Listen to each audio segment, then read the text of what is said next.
The 583rd edition of the MMA Gambling Podcast on the Sports Gambling Podcast Network is brought to you by Underdog Fantasy. You can win up to 325 times your entry with their brand new Pick 8. Sign up with promo code MMA SGPN to claim your special pick and first-time deposit offer of up to $250 in bonus cash. That's UnderdogFantasy.com, promo code MMA SGPN. And we're also brought to you by Rhythm. Get the best data-driven props and picks from Rhythm. Claim your 7-day free trial today by going to sportsgamblingpodcast.com/rhythm. That's sportsgamblingpodcast.com/RITHMM.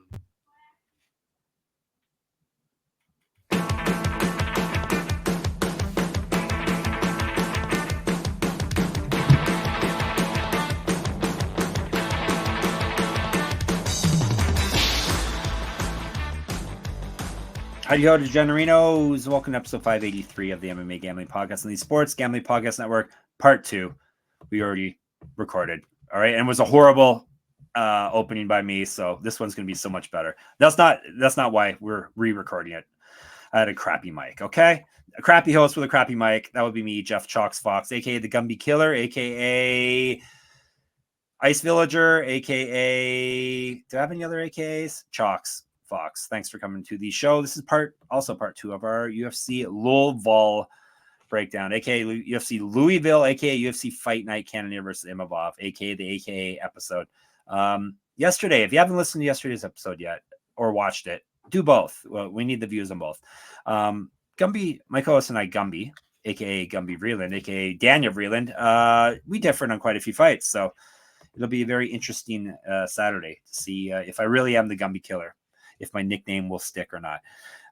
Today is all about, we did 8 fights yesterday. Yes, 8 fight prelim card, a 6 fight main card today. And then we got our locks of dogs and our props, which I have not figured out yet. But my co-host somehow will know what my lock and my dog are before I even pick them. That will be the aforementioned Gumby Vreeland. Hello. I've got them sealed right here. Oh, for real? You did it already? Amazing. I got your prop this time too. Good. Yeah, so for those of you who don't know, last week I predicted his lock-in dog before he even had it, and I plan on doing it again today because he tends to be a touch predictable. So now Gummy's going to eat he's going to rip up the piece of paper and eat it, and then somehow he's going to regurgitate it. It's going to be complete. I need to do the Karnak. Yeah. Hold it up to your head. Yeah. What do you think of UFC Louisville's main card, Gumby? Not too bad. A couple of ones that are head scratchers. I like a get right fight. I'm all about a get right fight, and there's definitely one of them on this card sometimes. I don't know. I feel like some of these guys could get fired right after being on a main card. Well, won't it be embarrassing if I pick the wrong side of a get right fight in your eyes? You won't.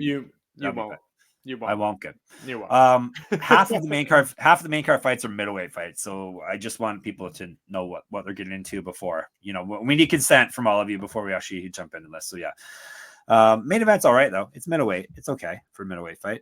It's like maybe the more talented middleweights on the planet, at least in terms of having like an all-around game. So they kind of know how to fight, both these gentlemen. And one of them has the power of crystals on his side too, which you can't overestimate or overestimate the power of the crystals. All right, before we move on, I got to tell you about some things we're going to give away because we are nice people here at SGPN. First of all, the NBA Finals tip off this week. They tip off tonight, actually. Finally, basketball is back. And we're giving away $100 cash and a $100 gift card to the listener who wins our NBA Finals prop contest. Head over to sportsgamblingpodcast.com/NBA Finals to enter. And not to be outdone, the Hockey Gambling Podcast guys are running a Stanley Cup contest with $100 cash and a $100 gift card. Go to sportsgamblingpodcast.com/Stanley Cup to enter. We are so generous. All right. Let's give away some winning picks as well. We're going to start off main card fight, welterweight fight. Punahele, Soriano, Miguel, Baeza, US versus US action. Soriano, you can call him Puna. He's 9-4, 6 knockouts, 2 submissions. He's been knocked out once, submitted once, 3-4 in the UFC. He's lost 2 straight fights before that. He went 1-4, so not on the best run here. Both of his past 2 losses have come via finish. 1-0 in Contender Series, 1-0 in PFL. Used to fight at heavyweight. Now he's out welterweight. You heard that correct. He's been outstruck in the UFC and the Contender Series by 0.59 strikes per minute. He's at plus 170. Baeza is Caramel Thunder, 10-3, 7 knockouts, 1 submission. He's been knocked out twice. 3-3 in the UFC. He's lost 3 straight fights, 2 straight via TKO or knockout.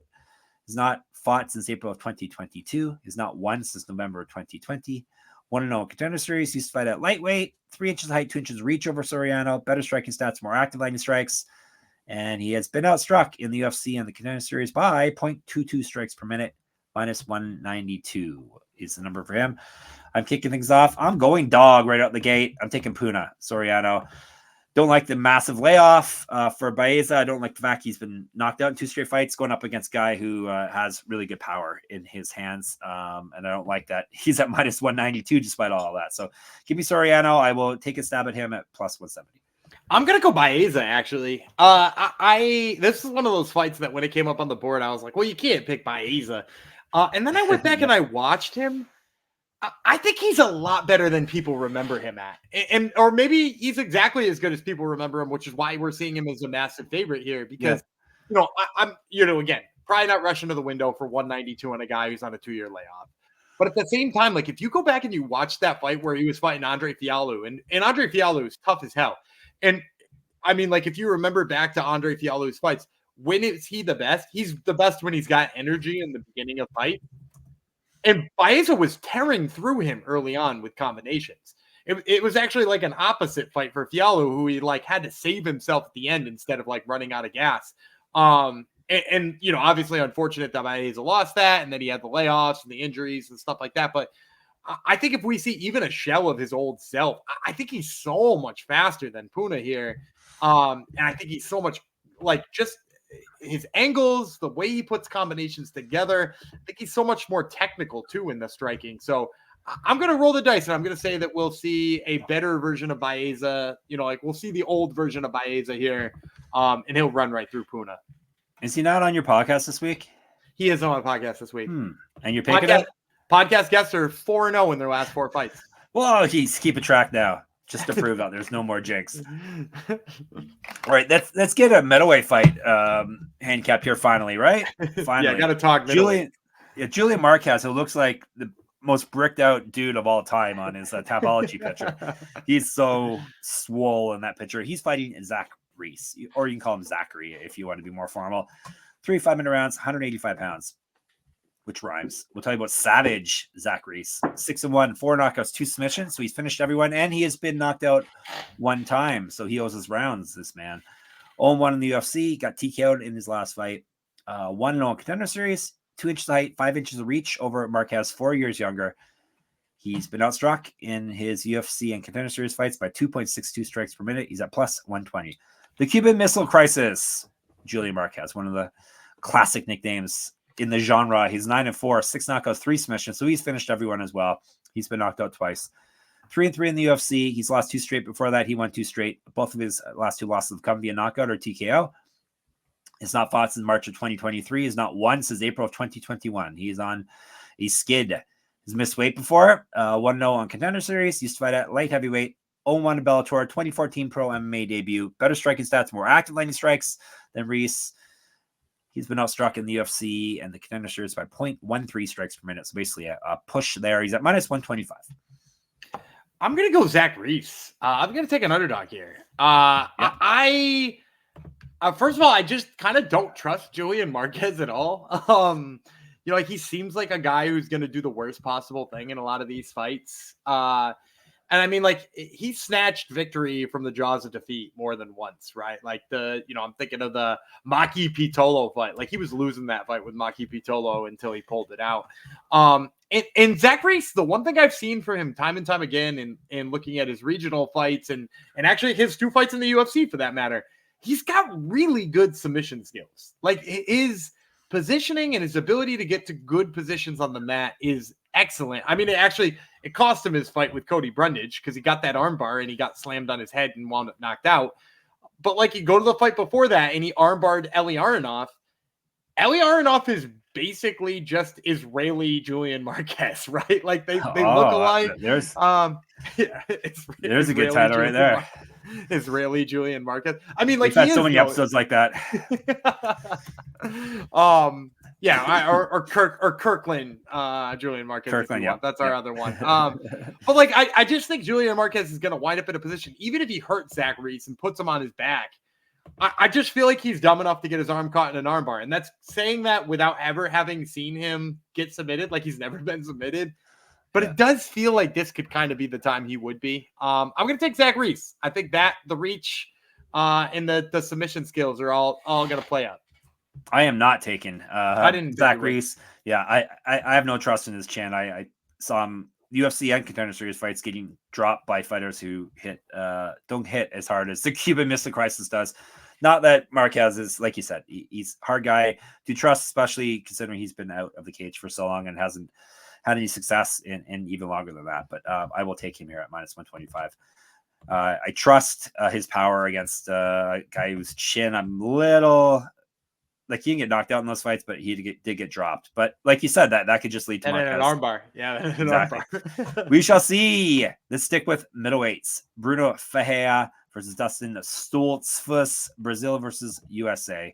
Will we finally link up on a fight here? Or are we going to differ? Let's see. Stoltzfus is 15-5, 2 knockouts, 6 submissions. He's been knocked out once, submitted twice, 2-4 in the UFC. Win-loss win over his last 3. He did win his last fight via submission.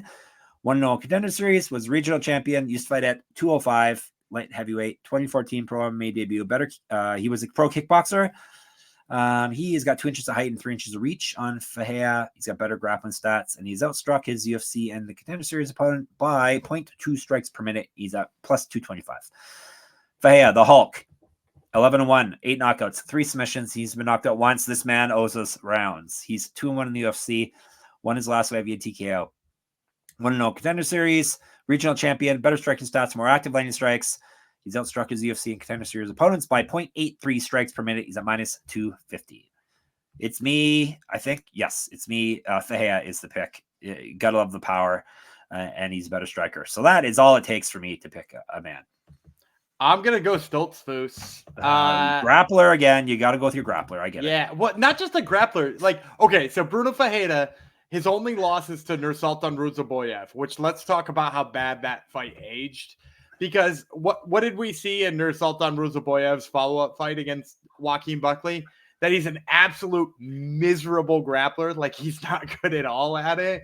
Joaquin Buckley made him look like he was an amateur grappler. Ruzaboyev easily took down Brunno Ferreira. And then when he got back up, knocked him out.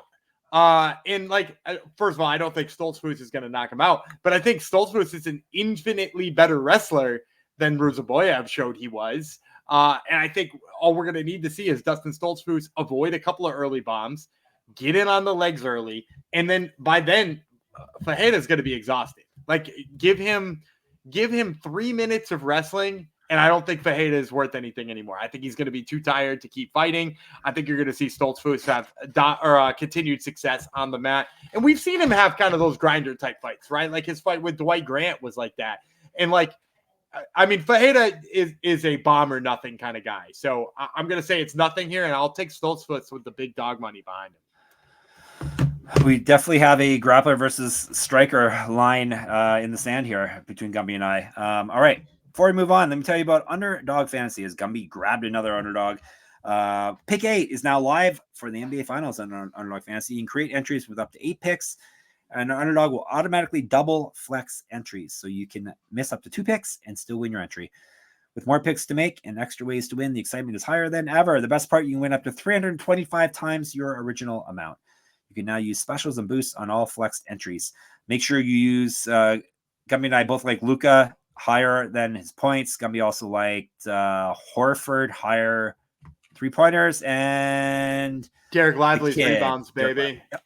There you go. Don't miss your chance to try it out before it's gone. Sign up with our code MMASGPN. Help us at least get ahead of the golfing guys. We can't let the golfing podcast be this year. So every time you sign up, it helps us. MMASGPN. To claim your special pick and first-time deposit offer up to $250 in bonus cash. UnderdogFantasy.com, promo code MMASGPN. All right, excuse me. Let's go down to bantamweights. We had a buttload of bantamweights last episode, and we have one more bantamweight fight here. This one was canceled before. I remember Gumby and I I think we were on opposite sides the first time around, right? We were. All right, let's see if we are again, or if things have changed. This is a bantamweight fight between Raul Rosas Jr. and Ricky Turcios. Rosas pulled out of the last fight. Was it a weight cut thing? Oh, they said illness, but he said it wasn't. I don't know. Like he said he felt sick or dizzy or had vertigo or something like that. But yeah, how much weight did he cut? Could have been a 20-year-old kid not knowing how to cut weight properly. I don't know. It also could be a 20-year-old kid who's might be getting too big for bantamweight. So we'll have to wait and see. So anyhow, Rosas versus Turcios is the fight. Hopefully they make it to the cage this time. And we're going to tell you about Turcios first. Pretty Ricky is 12-3, 3 knockouts, 1 submission. He's been knocked out once. 2-1 in the UFC, 3-1 over his last 4. He did win his last fight. He's not fought since November of 2022. Was he solving all the mysteries of the galaxy during that time, I assume? I think so. He was on a rocket ship somewhere doing research on Mars. 2-0 on the Ultimate Fighter and the champion there. Used to fight at featherweight, was regional champion, 1-0 on Bellator, 2013 Pro MMA debut. And he's outstruck his UFC opponents by 1.38 strikes per minute. He's at plus 205. El Nino Problema, the problem child, Rosas Jr. is 8-1, 2 knockouts, 5 submissions, never been finished in a fight. 2-1 in the UFC, won his last fight via TKO. 1-0 contender series, 1-1 as a pro grappler. 11 years younger than Turcios. Better grappling stats than Turcios. He's been outstruck in the UFC and the contender series by 0.24 strikes per minute, minus 225. And it be you. And you're taking Turcios. Right? I took Turcios last time. I'm taking Turcios this time. First of all, my biggest worry about Raul Rosas the first time around, for those who weren't listening or don't remember my pick, is I just said I don't think he can scramble consistently with somebody and still be there in the second and third rounds. Like, I think if he gets into a fight where he has to work for his takedowns, he's going to exhaust himself. Now, I said that the first time, and then it appears he's having trouble cutting weight or is ill going into the fight. Why would I not feel twice as good about this pick following that up, right? It's because, like, if he's having trouble cutting weight, and I already have gas tank questions about it, particularly when he had to scramble against Christian Rodriguez, now he's going to have to scramble against Ricky Turcios, who's pretty damn good at that, for the record. Like, he did a pretty damn good job of scrambling with Brady Heastand and winding up in the better positions there. I just don't think that's going to go well for Raul Rosas. He might have early success, but Ricky Turcios is not, he's not going to give up his back like Jay Perrin. He's not going to just give up full mount like, Terrence, not McKinney, Williams? Mitchell, thank you. Yeah, I just watched that fight. Yeah, it was terrible. Terrence Mitchell's not particularly great, but like, those are the types of people who Raul Rosas is beating, and he's having trouble with people who can scramble with him. Give me the guy who can scramble and has a great gas tank. I'll take Ricky Turcios all day here. I'll stick with Rosas. He's looked more powerful, better striker with every fight, and we know he can grapple. And Turcios has not fought forever, and who knows what he's going to look like, because he's a galaxy brain. But all of Gumby's points were very valid here, so this is not going to be a. Did you say Raul Rosas is a better striker, meaning he got better, or is better than Ricky Turcios? No, he's gotten better. Okay. I just needed clarification. No, there. He's not going to be my lock of the week, though. All right, okay. I'll give you that hint, Gumby. All right, so you can scratch that off your list if you have. It's not. Oh, good. How about what could be better than a middleweight main event, a light heavyweight co-main event? This is the perfect UFC fight night combo, right? Middleweight and light heavyweights, top 2 fights. They love it. No, we need big floppy fatties if it was a real. Oh, that's true. Yeah, where's our heavyweights? We'll have to. These guys are not big and sloppy. It would be Dominick, Reyes, Dustin, Jacoby, 3 5-minute rounds, 205. Reyes is the Devastator. Maybe he was the Devastated. Oh, sick. Burn. He's 12-4, 7 knockouts, 2 submissions. He's been knocked out, 3 times. 6-4 in the UFC. He went 6-0. That means he's lost 4 straight fights. This is another guy that John Jones, I think, destroyed. There's a lot of fighters who they lose to Jones, and that's the end of their career, basically. 3 straight losses have come via knockout or TKO. He's not fought since November 2022. He's not won since October 2019. That's a long time. 2014 Pro MMA debut. So basically he won for 5 years and then he has not won for the next 5. An inch height, inch reach, a year younger than Jacoby. He's got better grappling stats than Jacoby, and he somehow is still outstruck his UFC opponents by almost a strike a minute. He's at plus 0.98. He's at plus 200 on the betting boards. Jacoby, the Hanyak, 19-8-1, 12 knockouts, 1 submission. He's been knocked out once, submitted twice. 7-5-1 in the UFC over 2 stints. 1-3 over his last 4, including losing his last fight. He's fought at heavyweight. He's fought at middleweight. 0-2 in Bellator. 0-1 in World Series of Fighting. Was regional champion. 2010 Pro MMA debut. 10-8 as a pro kickboxer. 1-0 as a pro boxer. More active landing strikes than Reyes. He's outstruck his UFC opponents by 1.46 strikes per minute. Minus 200. What could go wrong here, right? A powerful kickboxing striker against a guy with no chin.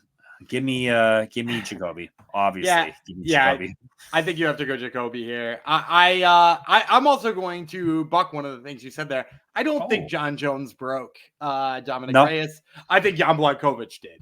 Okay. When Jan Blachowicz rattled that dude's brain around in his head, he hasn't been the same fighter since. He went toe to toe with John Jones and arguably beat him. I know some people made that argument. I didn't think he won the fight, but some people made that argument. But then right after that, he jumped right back in there and got his absolute clock cleaned and has gotten it cleaned every fight since then. I think Jacoby is a guy who fights a little safer. So maybe I wouldn't necessarily jump out there on the KO prop, but I will say Jacoby is definitely going to be the cleaner striker. And it wouldn't surprise me if he got the KO, but even the money line here is just worth it. Because while Jacoby hasn't had the results, he's still a really great fighter.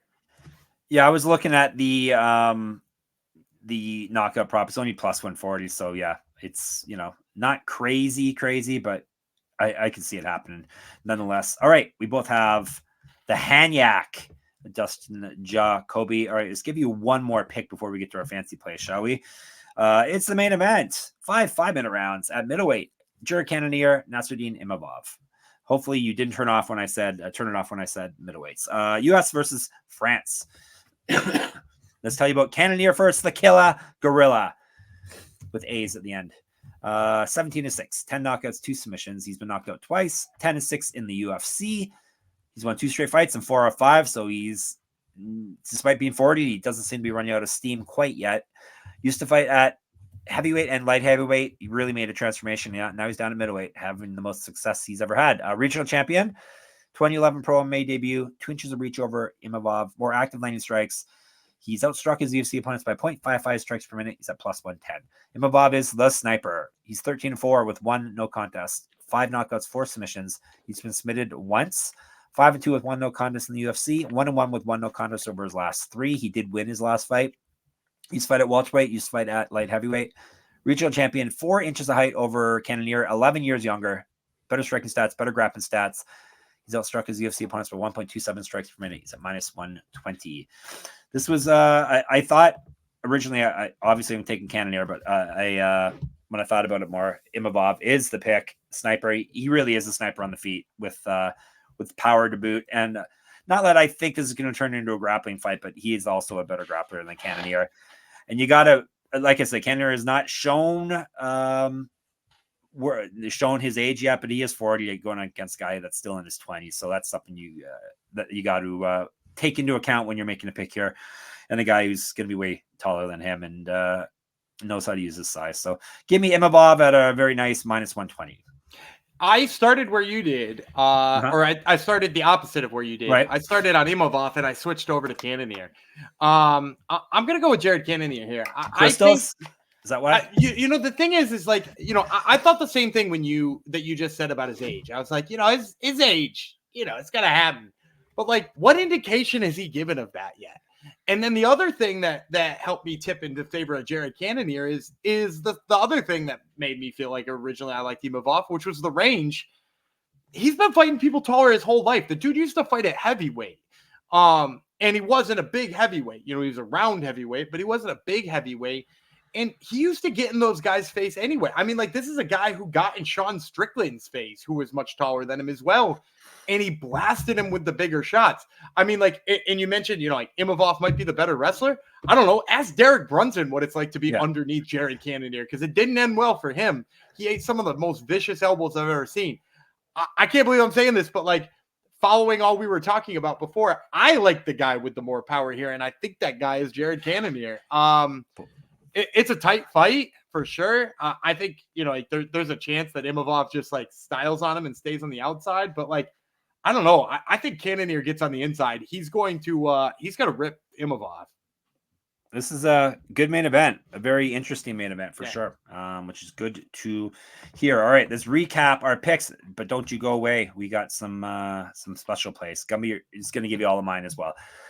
He's got Cannonier. I got Imavov. We both have Jacoby. I have Rosas. He has Turcios. I have Ferreira. He has Stoltzfus. Boy, I don't know if we've ever been this off each other. I have Marquez. He has Reese.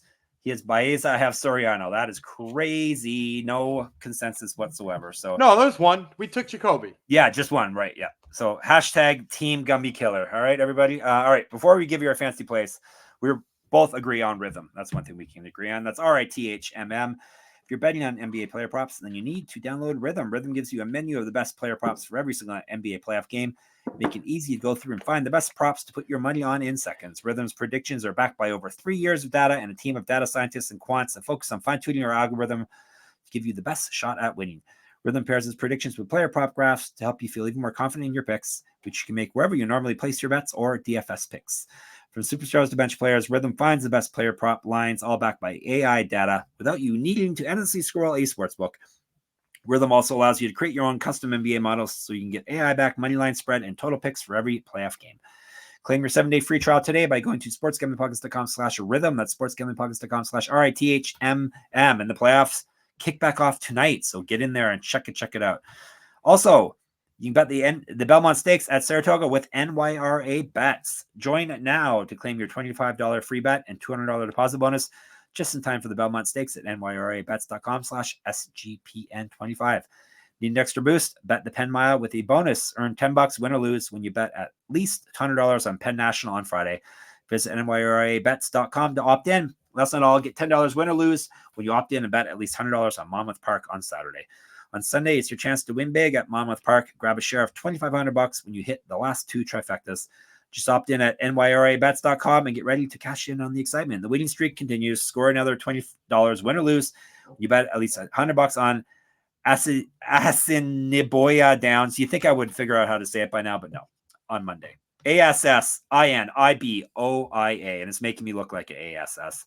Trying to say it. And remember to get your $25 free bet and $200 deposit bonus for the Belmont Stakes. Go to nyrabets.com/SGPN25. That's the important thing. I got the important part out. All right. Locks, dogs, props, all that fun stuff. I think it's my turn to go first. Gumby, what is my lock of the week? Or do you want me to say it first? You say them all. I'll try not to tip it, and then I'll show you my paper. Or it's interesting because I got nothing right. I've changed. So I wonder if I changed to what you. This is such a. He's messing with my head here, but I'll go with my pick is Carlos Praches. Minus 225. You can hear yesterday's show. Why? I'm taking Carlos Praches as well. No, that's my lock of the week. Yeah, that's my lock of the week. It wasn't what I had for yours, for the record. Okay. But it is, yeah. I realize I only have 2 dogs. There's a lot of close fights here, so I have a lot of good lines, but I only have 2 dogs. Give me Punahele Soriano, which I just talked about, to open up the podcast. I also got that one wrong. I'm not on what you're doing today. All right, good. I don't know if that's good or bad. We'll see. I'm gonna take the Sexy Mexi as my dog. I know he's only a slight dog, at plus 100, but yeah, I really like the advantages he's got at Daniel Marcos. And for my prop pick, Andrew Lee via decision, plus that's 130. So I got your predictions there, which by the way I got all wrong. I had you Andrea Lee for your lock. Gomes. Yeah, that was the original one. Gomes I changed it when I picked her via decision. So Denise Gomes for your dog, and then I guessed you would have Praches by KO. So you actually I mixed up your lock and your dog, or your prop and your lock. You were close. I'm taking Andrea Lee by decision as well. That's what I got for my own prop. Plus, what'd you have it at? Plus 130. I saw it on that's what online, I believe. Yeah, that's what I saw it too. Yeah, I mean, I just think she's gonna outwork Montana De La Rosa, and unfortunately for Montana, that only ends in one way, and that's by probably an ugly 29-28 decision. Yeah. All right. Praches are our locks. Castaneda and Soriano are our dogs, and Lee via decision are our props. Sorry, you're getting duplicates, but hey, that means we're really sold on those picks. All right. Hungerman Jong Superfan Parlay. I think we're due to hit one here. Let's see what Gumby's got for us this week. So I'm going to go double sub here. And I know you probably won't like it, but that's mostly just because you don't like any of my picks this week. But I'm going to go back-to-back subs. First one, I'm going to take Zachary Reese. I mentioned I thought Marquez is going to walk into some kind of submission attempt here. I think that's definitely going to happen. Plus 325 on his sub prop, which I kind of like. And then the other sub I'm going to throw in there, I'm going to throw the Sexy Mexi sub in there. I think there's a good chance he gets Daniel Marcos down and we see an arm triangle sub here. He's got really good wrestling top game. He works with Greg Nelson. Greg Nelson's notorious for teaching his fighters, particularly good wrestlers, for that arm triangle. And his sub prop right now is plus 600. So if you put the 600 with the 325, you're going to get 32.25 on the return.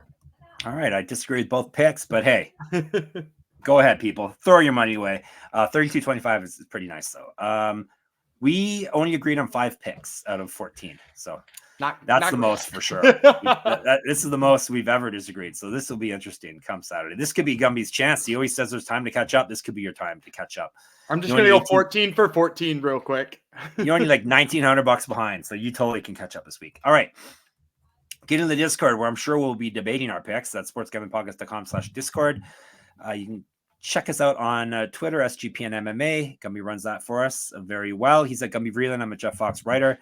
Subscribe to our YouTube. Hopefully, by the time you hear this, we are over 600 on our way to 1,000. That's MMA Gambling Podcast, of course, on YouTube.